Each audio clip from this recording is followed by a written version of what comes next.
বসো।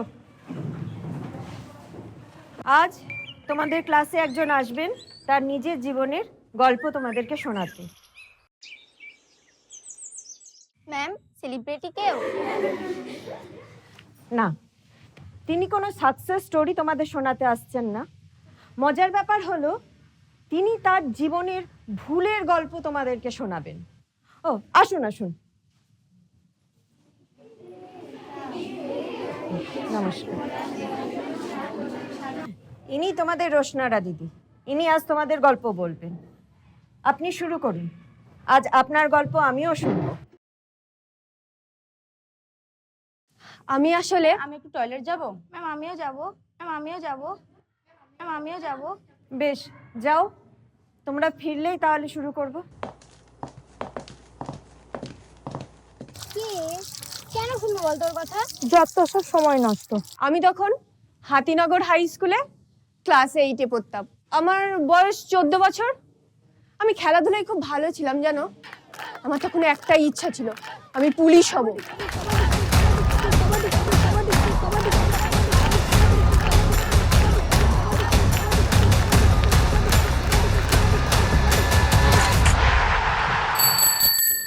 আজ তো রোশনারা পুরো ফাটিয়ে দিয়েছিস।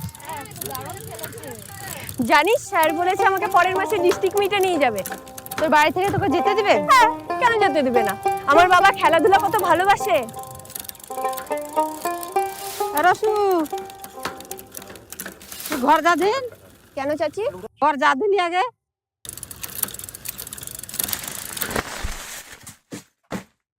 এগুলো কার ঘর থেকে আনলে হঠাৎ? কি হাল কইরাছিস রে চেহারাটার?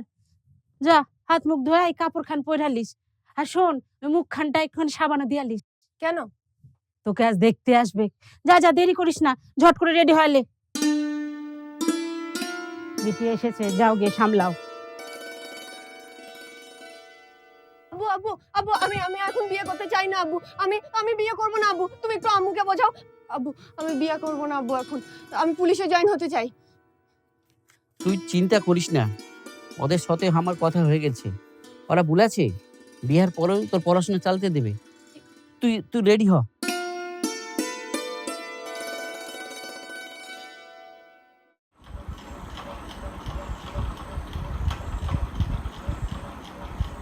আমার কথা কেউ শুনলো না। সবাই বলল বিয়েটা করে নে, এমন ছেলে আর পাবি না। কিন্তু তখন এটা বলার কেউ ছিল না বিয়ে করার পর কি হবে। আমার বিয়েটা হয়ে গেল।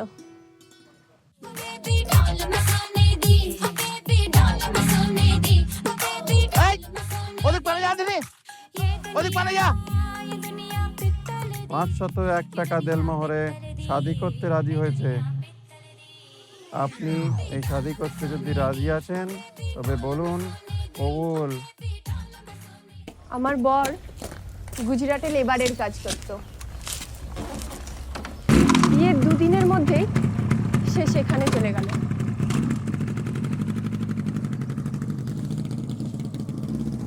বাড়িতে এক আইবুড়ো ভাসুর, শ্বশুর আর শাশুড়িকে রেখে দিয়ে গেল।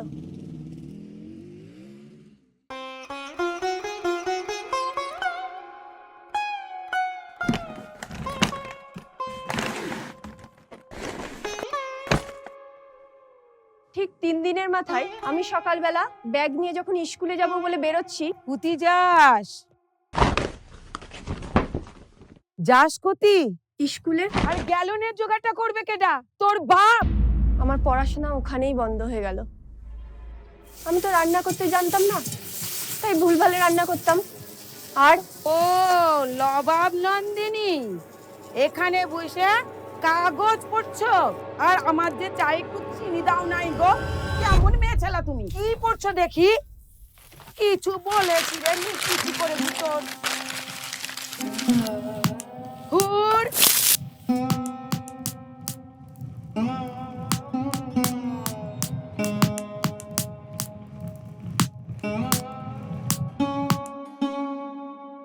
তারপর পুজোতে আমার বর ফিরে এলো, আর 15 বছর বয়সে আমি গর্ভবতী হলাম। তুমি এই বয়সে প্রেগনেন্ট হয়ে গেলে? হ্যাঁ, এই অপুষ্ট শরীর, খাওয়া দাওয়া করো না নাকি? না না, খায় তো,